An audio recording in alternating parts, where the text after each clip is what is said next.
You're doing an open house and people are walking in. So what do you say to them? You're hoping that everybody that walks in just wants to buy the house you have open. But reality is they won't. And so how do you turn a potential buyer into a lead, into one of your leads? So that's today's topic, is what do you say? Stay tuned, here we go.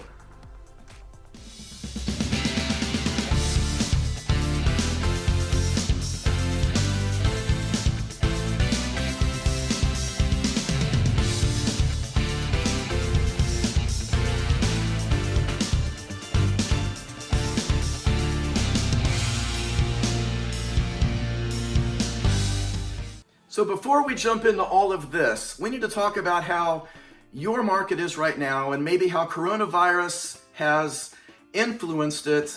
I would imagine if your market is like our market here in the Midwest, you probably don't have enough listings. That means there are too many buyers, you're in a very strong seller's market, not enough listings, and so you're gonna get a lot of showings quickly, you might get multiple offers, and it's gonna go under contract in a day or 2 or 3 or 4 days, but probably under contract in less than a week. That means you need to time the listing going into MLS so that you get a chance to do the open houses. Otherwise, if you load this in MLS on Monday, you're probably gonna be under contract on Thursday or Friday. That means your open houses don't get to happen. So think about loading it in MLS on a Friday, maybe Thursday night, so you get the chance to do your open houses on Saturday and Sunday. And then you'll be presenting offers to your seller Sunday night, assuming you have offers. But that way you can make a plan to do open houses and not get them shut down on you because your house sells too fast. Now, the other thing I want you to do, if you're a newer agent, and you don't have a lot of experience and maybe not a lot of confidence in doing a really good, successful open house yet, I want you to go to some other open houses. So this coming Saturday and Sunday, drive around and go to some other open houses and listen in to what these other agents are saying. Look at what they have set up. How did they do it? And have a conversation, and you're gonna learn a lot about things that you should say and things you shouldn't say, and you're gonna catch on really quick why a lot of agents succeed in this business and why so many fail in the first 2 years. So, and now, if you're an agent who's been around a long time like me, I've been doing this 23 years, I've done hundreds of open houses, hundreds and hundreds of open houses, and I've had huge success with open houses. I still do open houses. I've got a team of agents now. They do open houses. We've had so much success in just the last year of open houses. That's why I want to share this with you, because I love open houses. Why do we do open houses? Because they work. They work really well. It's a great way to capture buyers, and it's also a very inexpensive way to do some advertising. So, if you're an agent who's been around for a long time like me, you probably also need to go look at your competition and check out some of those open houses this coming weekend, because agents have come and gone in the last 23 years, and you need to see who's doing these other open houses around yours and what are they saying, so that maybe you can tweak how you're doing your open houses. We're gonna go through a lot of things. I've already got 2 other videos, and so you need to watch these other 2 videos. They're how to do an amazing open house, or they're titled how to do the best open house. There's 2 parts to that video. But this video is about what do you say? What do you say when people walk in your open houses? So, before we're gonna let anyone in your open house, make sure you've done these things first to maximize the success of it. Number 1, you've got to get there early. You've got to get there early because you need to get your directional set up. So what I do, the entrance of the neighborhood, I put 2 directionals. That way it gives the impression there might be more than one open house in there. People are going to be more inclined to come in if there's more than one house to look at. And your front entrance, people are driving by faster. You need to alert them enough that they start slowing down, and 2 signs will usually do that. Now you need a directional at every single turn. So if you're way back in the neighborhood and you've got 8 turns, you're gonna need 8 signs plus a second one for the front. I do 2 or 3 in the yard itself. I want people to be very relaxed and approachable when they want to walk in. I want them to walk in. I don't want them to just drive by and then they keep going. And you'll see that when you're inside of an open house. People just drive by. It's like, just stop and come in. So make sure you have enough directionals and get there early to give you time to get those signs in place and get you in the house in time that you can get all the lights turned on. And what would be ideal is do a Facebook video. So walk through the house as soon as all the lights are turned on, do a quick Facebook video about your open house, get it on Facebook immediately. It advertises you, gives you some publicity, and it shows off that you're working and doing an open house. And then just by chance, maybe some of those people gives them time to come to your open house. Here's something that you can also put in the yard. I've got a couple of these. So you can order these online. It's just a big open house banner. It goes on a stake in the yard and then it flaps around in the wind. This is great to attract a lot of attention, and they're relatively pretty cheap because you're going to use this a lot if you're doing a lot of open houses. You can get those online. You can get them at your local real estate board office. That's where I got that one. So now let's jump into more of this. So I wrote a real estate book a few years ago. It's called How to Sell Homes in a Tough Market. It's on Barnes & Noble. It's on Amazon. You can order it from any bookstore if they don't have it in stock. And in this, I've got my 25 successful tips with a lot of humorous stories just to make it more entertaining. I've got everything that we're going to talk about today, for the most part, is in this book. So let's jump in here more. So some things that you need to be set up with in your open house. You need an MLS sheet about the house. And because there's going to be information on that, like taxes and room sizes and everything that the listing agent, which could be you, has typed in, you need it with you. You also need one copy of the disclosure. Now, you're not doing this to pass out. Don't print a stack of these, because that's a great way. If people are interested in that house, then that's the great way to get their email address so you can email this to create a conversation on email about the house. It's a great way to either sell the house you're in or turn the potential buyer into a lead. But you need the disclosure with you because they're going to have questions about the ages of the roof, the furnace, the air, the hot water heater. Did the sellers mention that they have water coming in the basement? All that's on the disclosure. Now, your mission with this open house, your primary mission is to sell the house you're in. That's your goal. Out of respect for the homeowner, that's why you're there, is to sell the house you're in. Now, the reality is, most people walking in are not going to want to buy that one particular house. So, the purpose of this video is trying to capture them as a client of yours. So now, let's talk about what you're wearing. What are you wearing? Here's what I do. Do not wear shorts. If it's 100 degrees out, do not wear shorts. You need to wear business casual. You can think about if you want to wear jeans, but I wear dress pants and a button-up shirt. Maybe it's just a short sleeve polo shirt in the summer, but do not wear a t-shirt. Do not wear shorts. You need to look professional. This is your job and you're at work. This is what you are doing today to work. And so you're also being compared to the other open houses where these people are going. So look professional. Do not wear a tie. If you're coming from church, I would not wear a sports coat. Just wear business casual. Don't overdress and don't underdress. And for the ladies, just look really good. Ladies can get by with so much more than the guys. Is pretty much what we have on. It's what I'm wearing today. So, but don't go so casual that people don't take you seriously. Don't look like you just came in from working out, or you just walked in from swimming, and that's just not gonna work.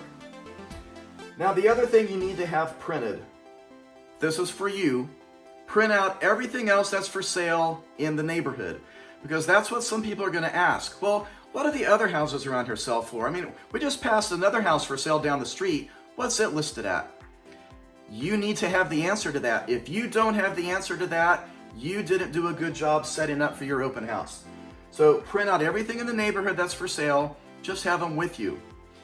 The last thing is also very important in the environment that we're selling in today with coronavirus. And coronavirus is not going away anytime soon. You need sanitizer with you, and you need some masks. Now, depending on the county of where you're selling at, masks could be required in public. And if so, you should be wearing one. Maybe this will be relaxed soon and we don't have to wear masks. But you need to have them available. Now, when you leave the house, what I would suggest doing, taking a Clorox wipe and film yourself wiping off the faucets and the light switches and the door handles. There are certain door handles that will be touched. The entrance, the handle doorknob going to the garage.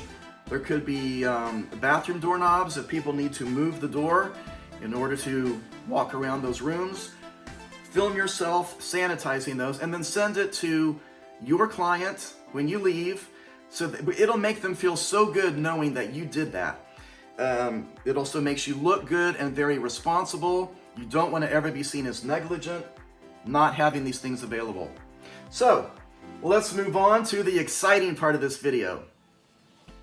Okay, this is where it gets fun. So this is still before anyone walks in your open house. You need 2 flyers. 2. The first flyer is about the house. You need something with your name, your phone number, your contact information about the house you're having open. Remember, that's why you're there, is to sell that one house. So that's why you've read the MLS sheet. You're familiar with the house. You've read the disclosure. And so when people do walk in, you've got answers. And if you can't remember the answer, you can just look it up. Now, these 2 flyers, here's the purpose. Flyer number 1's about the house. That's going to change from week to week as you're in different houses. And the other flyer is about you. This is a marketing piece.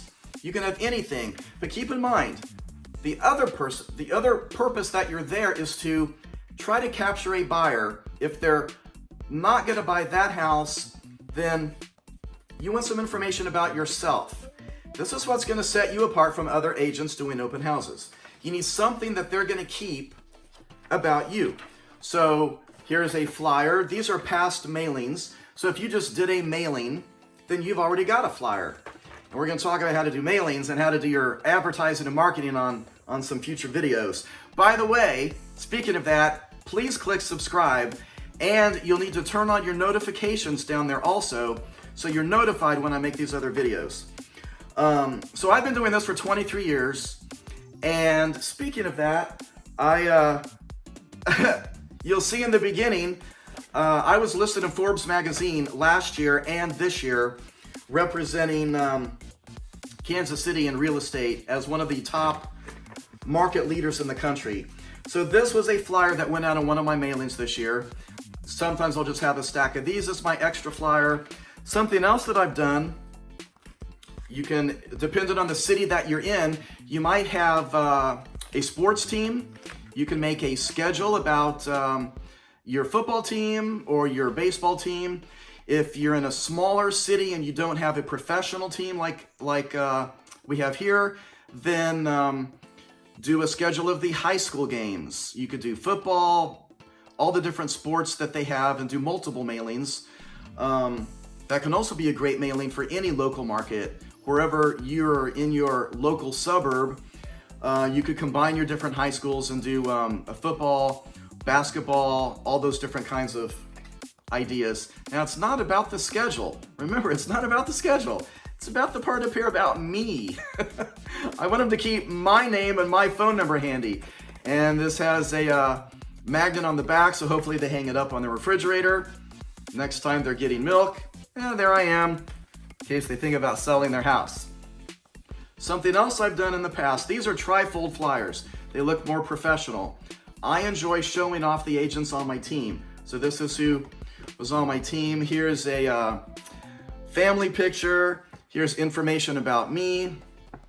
And then it's, of course, on everything you ever make, you want to ask for referrals.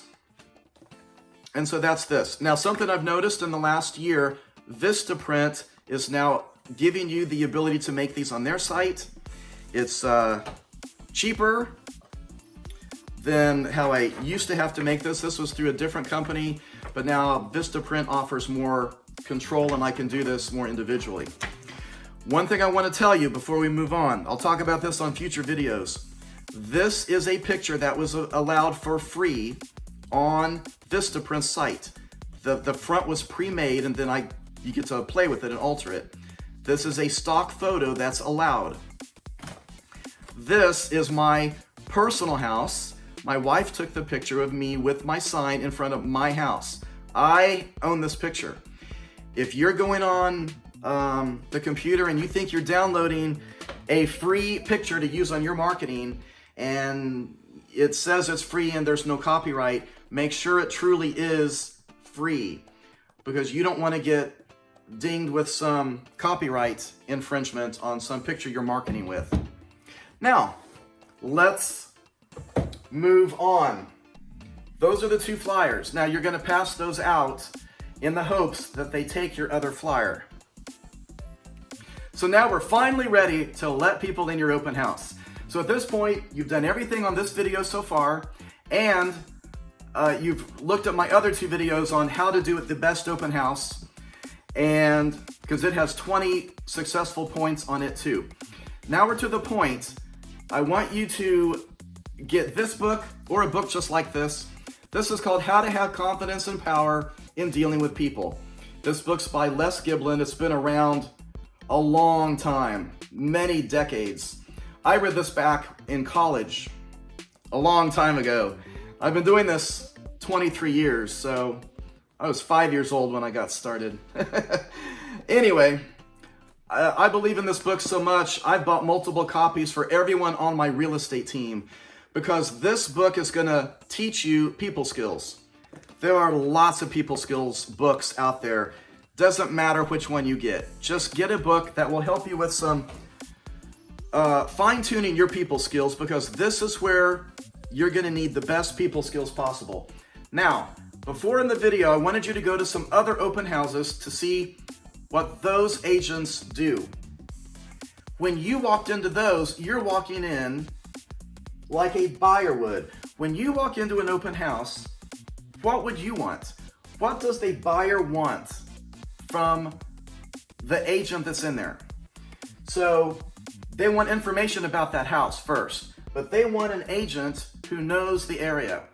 So you may not know the area well, so you need to give the impression that you do know the area. That's why you've already printed out what everything else is for sale in that neighborhood. They want an agent who's going to be available to them. So as you start having conversations, realize they might want to go look at houses later that night or the next day. And they want someone to help them who is genuinely interested in them, their situation, what they're looking for, and where they're at in life. They want somebody who's genuinely listening and trying to find the solution as to the house they're looking to buy. So keep this in mind, what their perspective will be as they're talking and listening to you. So now it's showtime. People are walking in your open house. What do you say? This is the topic of the video. So this is what's going to set you apart from your competition. What do you say? What do you not say? How do you say it? How do you handle the conversation? This is where it becomes fun. Now, before we get into all this, I've been doing this a long time, 23 years. My first 2 years were really, really bad. I sold one house in my first 2 years. My third year started really taking off. During that very beginning, I did have an open house where I did everything and I did it right. And it became a huge open house. Many open houses in a row. Many of those did become successful. The last open house I had there, I think was number 7, and I did sell the house. Now, they had their own agent, but the house, it was my listing, the house still sold only because of the open house. But along the way, I did pick up buyers, I picked up neighbors, and over the next few years, all of those different clients that I picked up amounted to over $100,000 in my personal income. So do open houses work? Yes, they do work, but you have to do them correctly or they're not going to work at all. The very first thing you need to do before people walk in, you need to be with a pen and some paper. Don't do a huge binder like a psychiatrist taking notes, how do you feel about this house? Just jot down their names. When they first walk in the house, they're going to say their names. And you got to write them down. They're not going to tell you their names again. And then later in the conversation, as you do try to hopefully collect their personal info, like their phone number and email address, they may not say their names again. They shouldn't need to. They already told you their names. Write down their names. You'd be amazed how nobody will do that. And you might not even remember my name already.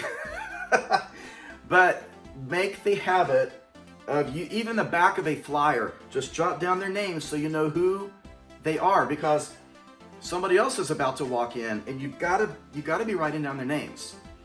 What you could do, if you start getting 4 or 5 groups at a time, write down green shirt so you can start telling these families apart. Have small talk. This is an art. This is where your communication skills come in. You want to have small talk. What led them to your open house? You're going to think of some things to say because now they're just standing there. You're going to offer them sanitizer. You're going to say they're welcome to go throughout the house. This is the price. It has this many bedrooms, this many bathrooms. What led you to my open house today? Because you're going to find it interesting. Were they just driving around for fun? Did they see it on Zillow or on Realtor.com? Maybe they are a neighbor. Maybe they're just out walking. And it's a good way to just build a little bit of a conversation. Now, at that point, they're going to start looking around the house. Don't be annoying and don't follow them everywhere. If they go upstairs, sometimes I'll go halfway up the stairs and I stop. I let them go throughout the house. I don't follow them. If they have questions, I just say, just yell at me with questions while you're up there. When they go to the basement, I never follow them. Don't ever follow them. First, it's annoying to them. They don't want you there anyway. They just want to see the house. And secondly, you don't know who these people are. You don't want to allow yourself to be trapped or in a situation where they're not up to any good and you are now stuck and secluded and isolated in the basement with strangers. So don't ever follow anyone in the basement. Now, they are going to begin a conversation with you when they come back into wherever it is you're standing. Now, I stand at the front. If I can, I'm near the front door where I can see out. I want to see who's walking up. I want to have a little bit of an advance notice who is walking in so that I also know people are about to walk in. And then you need to listen to them. The conversation is going to unfold. Maybe they just say, thanks, we're just looking, and then they leave. And that's totally fine. You're going to get that. But you're also going to get people who are genuinely looking to buy a house, whether it's this house, whether it's another house in the neighborhood. And so ask them what they think about the house. They're going to say, I love it, but I wish it had a walkout basement. Then you can say, well, there's 2 other houses in the neighborhood for sale right now that do have walkout basements. And you've got your sheet, and here's what they're priced at. And they're going to say, can I get that list? You're going to say, oh no. I only printed this one for me just so I would know. But if you want to give me your email address, I'll be glad to email you all of them. In fact, I can even set you up on an automated search so you don't miss any of them. So as new listings come on the market, you're just notified. That's what you need. Now, the question is, do you have them sign in or do you just have conversations? I used to have everyone sign in, but people are a lot more guarded these days. They don't want to give out their personal information. If you make them sign in, they may make up names. They could make up a phone number. They could make up email addresses. Now, as your conversation unfolds, maybe you could have collected them as a buyer. They're really, really interested and now they like you. But they've already given you bogus information. They can't backpedal that. So I wait and I start collecting their info as I have the conversation. Now, when you start discussing their price range and are they pre-approved, at this point you need to ask them, are you working with another agent? You don't have to ask that in the beginning. It's too soon to ask that when they first walk in the door. They're gonna say, oh gosh, too much pressure. So, but at this point, before you get too involved with these conversations, ask them, because now you're ready to sign them up on a search. Are they working with another agent? And if they're not, then ask, I'd be glad to set you up on a search. I'd be glad to show you some of these other homes if you're interested. And so listen to them. They're going to tell you what they're looking for. So now you need to start taking some notes. They could say, well, we're downsizing. And, or one of their parents is going to be moving in with them. So they need a ranch. They need another bedroom in the basement with a walkout basement, maybe a kitchen down there. Maybe they are coming in with a 3-year-old and a baby, and you can tell she's pregnant, and they need a much larger home. That's obvious. They're upgrading.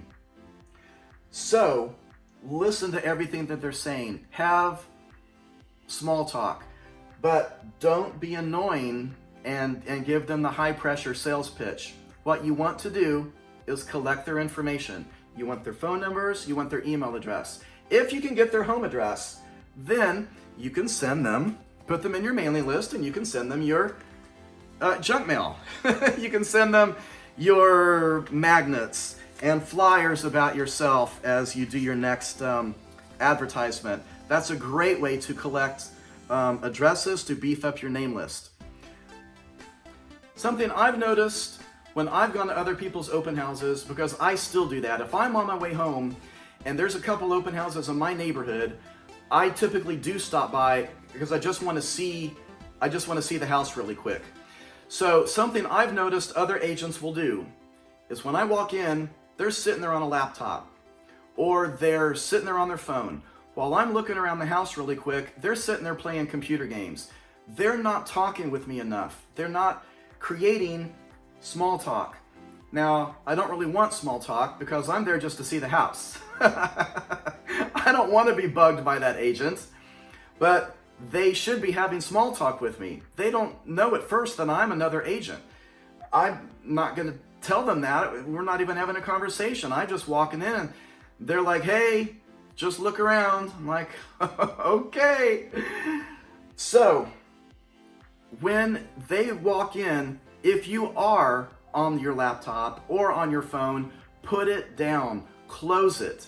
Be fully engaged with them so that you can listen to them. If you're sitting there glancing down at the laptop and you're talking to them, you are not listening and you are not fully engaged, and they're picking up on that. Now, while you're having small talk, which goes quickly, this is a fast conversation, think of things. You need to think of things that you have in common with them. Maybe you have kids about the same age and they're asking about the school. Well, your kids are in that school. Maybe they're asking about Christian schools in the area, and you can think of, well, 2 of my neighbors, they've got kids that go to that school.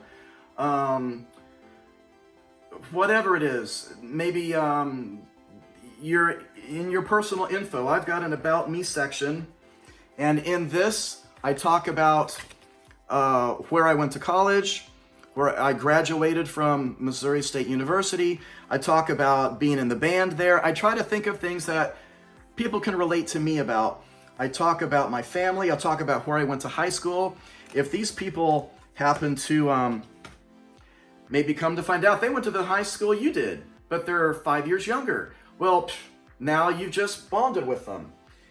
Think of things that you have in common with them. You're going to have something in common with everyone who walks in. Maybe they are downsizing, and you can say, well, you know, my parents just downsized. I just sold their house last year because they just needed to downsize, and they went to a retirement community, and the people are coming through.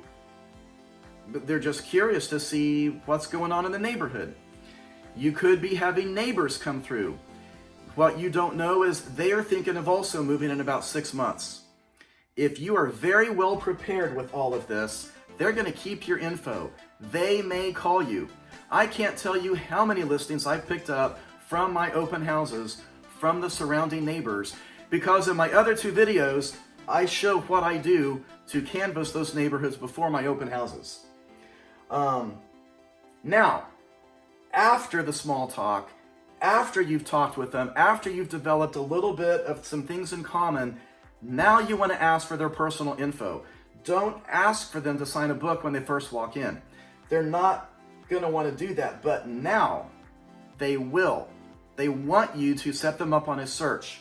They want you to email them the disclosure, or they want you to email them other houses in the neighborhood for sale. Now they're going to give you their real info. They're going to give you their real email addresses and their cell phone numbers so you can text also. Remember, you've already got their names. Use their names while you're talking with them. As they leave, you've got a bottle of sanitizer. Offer them to use your sanitizer again. They will. They're going to appreciate that because they've been touching things in these people's house. So now, by the way, if you're having a vacant house open, make sure you bring some toilet paper with you because the house you're in may not have any. And that's another reason you're going to want sanitizer with you. Something else you could be doing during your open house, as you're listening to them, ask them what their price range was. If this house is too much money, and many times it is, if you're in an upper bracket listing, they'll be embarrassed at first, but they'll say, I can't afford this house. But you can ask that and say, what price range are you looking for? And then they'll say, well, significantly lower. And that's when you can say, are you pre-approved? Have you talked with a lender? And if not, refer them to a lender that you're using because you need to get them pre-approved. They need to know what they can really afford. It's possible if you do have a lender that you use quite a bit, they might have made a flyer for you for this open house showing what different payments can be. That also makes you look good. And then the lender's hoping to pick up some business also. One thing I want you to understand when you're doing open houses, the key is consistency. You're not going to pick up a buyer every open house. Now, you have to go through this on every one. You've got to do everything on this video and the other 2 open house videos consistently. Do the best job you can setting up. Do the best you can in the house. Be on your A game. Make sure you've had enough sleep the night before. Make sure you're prepared. Don't walk into an open house and not know anything about the house that you're at. It'll come off making you look very unorganized and that you just have no clue what you're talking about. Don't get frustrated. There are 2 keys to doing an open house. Number 1 is consistency. You've got to do them all the time. All the time. The biggest problem you'll ever have with an open house is collecting too many new buyers off of it. Then you don't have time to do more opens because you're out showing houses every weekend. The other thing, don't get frustrated. If you do 5 open houses in a row and some of those nobody comes, some of those there's just nothing good coming out of it. You're not selling the house, you're not picking up any buyers, nobody seems interested. Keep doing them. Consistency is the key. You might have to do 10 open houses in a row, and then boom, you pick up a buyer. And then open house after that, you pick up another buyer. 2 houses after that, you pick up 2 buyers on the same open house. And then it's like, wow. But you've got to remember, open houses work. They do work, but it's a numbers game, just like everything in real estate. It's a numbers game. If it was so easy that you just do 1 open house or 2 in a row and boom, you get 2 or 3 brand new clients, it just doesn't work like that. So don't let yourself get frustrated, and consistently do them over and over and over and over. And I guarantee you're going to have amazing, successful open houses. Thanks for watching. I hope you enjoyed this video. I love open houses. I still do open houses all the time. Everyone on my team does open houses. We do them because they work. They just work. Thanks for watching. Please subscribe if you haven't already done it. And I'm gonna make some more videos because this was really fun to do. And please turn on your notifications. Thanks.